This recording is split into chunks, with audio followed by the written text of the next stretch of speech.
Hai semuanya, ketemu lagi bareng Mihu di sini. Oh ya, kali ini Mihu akan membawakan alur cerita Donghua yang berjudul Battle Through the Heaven. Mihu mengingatkan sekali lagi ya bahwa konten ini full spoiler. Tanpa lama-lama lagi, yuk langsung aja kita masuk ke isi ceritanya.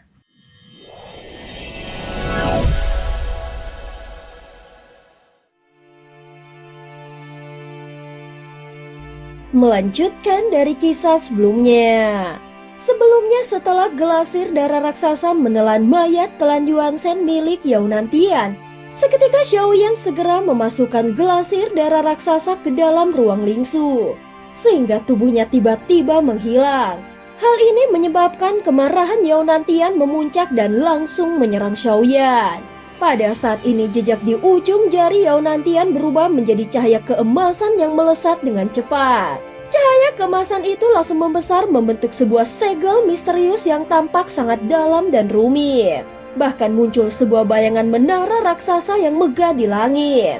Teknik yang digunakan oleh Yao Nantian ini merupakan kekuatan terkuatnya yang memiliki kemiripan dengan serangan gabungan milik Bing Ledong dan Tian Luolan. Masing-masing dari mereka secara bertahap mengeluarkan kartu truf yang mereka sembunyikan. Meskipun ketiganya tampak bekerja sama, namun kenyataannya mereka saling menahan diri dan tidak ada yang mau mengerahkan kekuatan sejatinya terlebih dahulu, hanya untuk membunuh tingkat ketiga. Yao Nantian telah kehilangan Klan Yuansen karena dia terlalu meremehkan Xiaoyan. Demi bisa membunuh Xiaoyan dengan cepat, dia mengabaikan semuanya dan langsung mengerahkan jurus pembunuh pamungkasnya. Bayangan menara 7 lantai itu turun dengan kekuatan yang mengerikan lalu menekan Xiaoyan dari atas. Sebuah segel yang bertuliskan Futu mengarah ke kepala Xiaoyan menyebabkan ribuan suara gemuruh menggema di sekitarnya. Bahkan dengan tubuhnya yang diperkuat oleh kekuatan Klan Yuansen, Xiaoyan tetap dalam bahaya besar. Segel itu terus menekan di atas kepalanya dan Xiaoyan kesulitan untuk menahannya. Ini bukanlah teknik penyegelan yang bisa diurai dengan mudah. Bahkan tahanan roh pun tidak bisa langsung menembusnya. Serang bersama, jangan beri dia kesempatan lagi. Yao Nantian berteriak dan tampak mulai panik. Saat mendengar ini, Bing Ledong dan Tian Luolan pun mengerahkan kekuatan mereka sepenuhnya. Segera aura es biru mulai menunjukkan tanda-tanda mendominasi. Saat ini kekuatan avatar jangkrik emas juga sudah turun ke tingkat kelima. Sehingga domain api milik Xiaoyan pun mulai tertekan dan keadaannya menjadi sangat tidak menguntungkan. Saat menghadapi serangan Yao Nantian, Xiaoyan hanya bisa kembali mengangkat pusaka penghancur bintang dan menghantamkannya ke arah segel yang bertuliskan Futu di atas kepalanya. Namun serangan Yao Nantian ini tidak bertujuan untuk menyerang tubuh bagian luar melainkan bagian di dalam tubuh. Pada saat berikutnya ki darah di dalam tubuh Xiaoyan bergejolak dengan liar. Seiring segel yang terus turun, darah segar dari dalam tubuh Xiaoyan seakan tak terkendali dan ingin meledak keluar. Segera darah menyemur dari mulutnya 3 kali berturut-turut, sehingga membuatnya merasakan krisis hidup dan mati yang sangat kuat. Dalam kondisi ini, Xiaoyan tidak punya pilihan selain menyerang untuk memecah tekanan. Setelah tadinya terhenti sejenak, dia mengayunkan kembali pusaka penghancur bintang ke arah segel raksasa. Namun pusaka penghancur bintang tiba-tiba berhenti sekitar 100 kaki sebelum dia menyentuh targetnya. Tekanan dari segel itu terbukti mampu menahan kekuatan dari serangannya. Saat ini Xiaoyan menopang pusaka penghancur bintang di tangannya. Dan pada saat yang sama, kilatan cahaya keemasan keluar dari tangannya. Saat tombak Tianjun muncul, ukurannya langsung berubah menjadi ribuan kaki. Keberadaannya tampak sempurna dengan ukuran tubuh Xiaoyan yang telah bergabung dengan avatar Yuansen. Xiaoyan meraung marah dengan satu tangannya lagi menopang tombak Tianjun. Dengan kekuatan dahsyat yang tak terbendung, dia kembali mengayunkan serangannya ke arah segel yang bertuliskan Futu di atasnya. Saat segel Futu dan serangannya bersentuhan, bintang Klan Yuansennya pun mulai berkilau dengan liar. Ki dan darahnya juga mengalir dengan tak terkendali. Jika ini terus berlanjut, kekuatan Klan Yuansen di dalam dirinya pun akan mulai melemah. Namun keunggulan dari tubuh fisik yang kuat terletak pada kemampuannya untuk bertarung dalam waktu yang lama. Dan itulah kekuatannya yang paling hebat.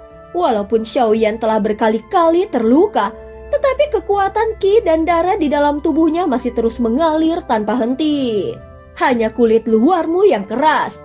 Di bawah segel Futuku, kau hanyalah daging mentahan. Majulah, kita habisi dia bersama-sama. Teriak Yao Nantian dengan penuh semangat. Bing Ledong dan Tian Luolan langsung menyerang. Dan momen ini tampaknya adalah waktu yang terbaik. Jika mereka bisa menembus pertahanan Xiaoyan, maka tidak mustahil untuk bisa membunuhnya saat ini juga. Formasi milik Tian Luolan segera berubah-ubah sebanyak ribuan bentuk. Dan dalam setiap perubahan, muncul berbagai hukum langit yang menyelimuti ruang di sekitarnya. Pada saat ini tahanan roh masih berusaha membantu Xiaoyan menghancurkan formasi. Namun keberadaannya segera diketahui. Tian Luolan terkejut saat melihatnya dan dia tidak menyangka makhluk ini masih ada di dunia ini. Jadi itu ternyata kau. Dengan suara dingin Tian Luolan berkata seolah mengenali identitas tahanan roh. Kau juga tahu aku? Sekarang aku ingat. Kau berasal dari klan takdir rahasia. Ucap tahanan roh dengan dingin. Mata Tian Luolan segera dipenuhi keterkejutan seolah ingin melahap tahanan roh yang berada di dekatnya. Tatapan Tian Luolan berubah menjadi gila. Dibandingkan dengan Xiaoyan, sekarang tahanan roh justru menjadi buruannya yang sebenarnya. Setelah menyebut klan takdir rahasia, tahanan roh langsung bersembunyi di antara rambut Xiaoyan. Tubuhnya gemetar ketakutan dan tidak lagi berani menghancurkan formasi Tian Luolan.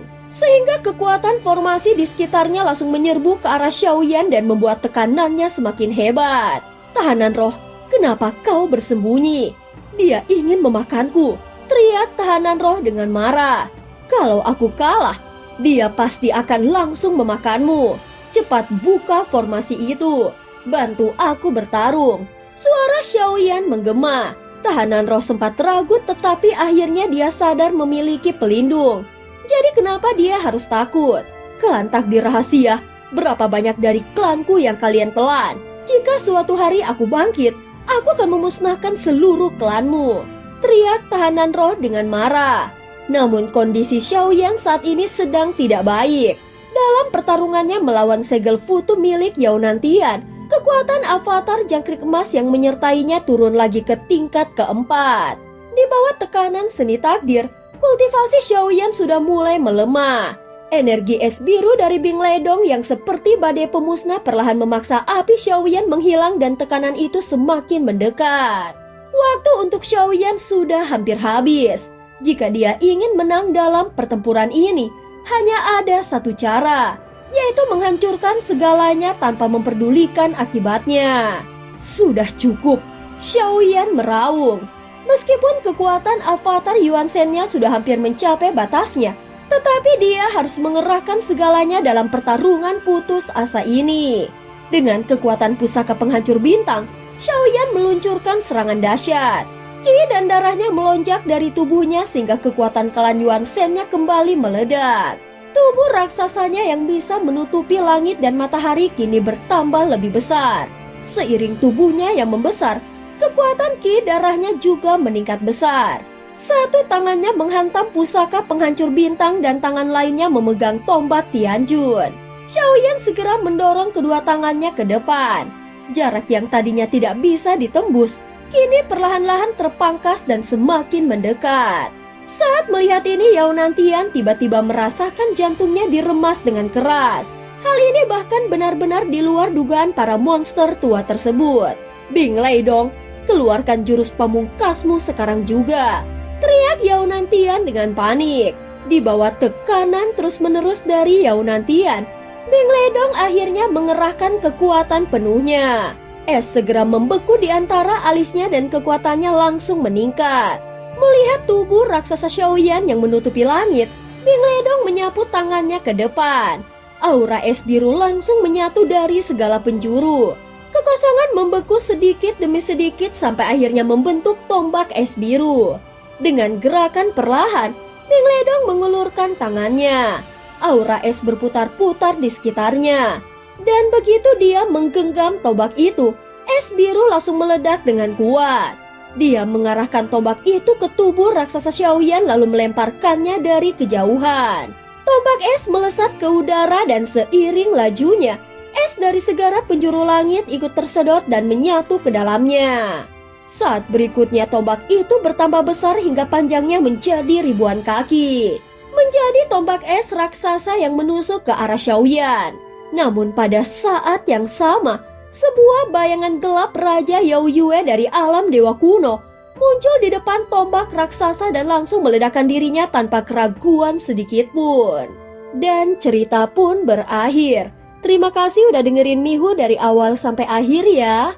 Please jangan lupa untuk like, comment, and subscribe. Sampai jumpa.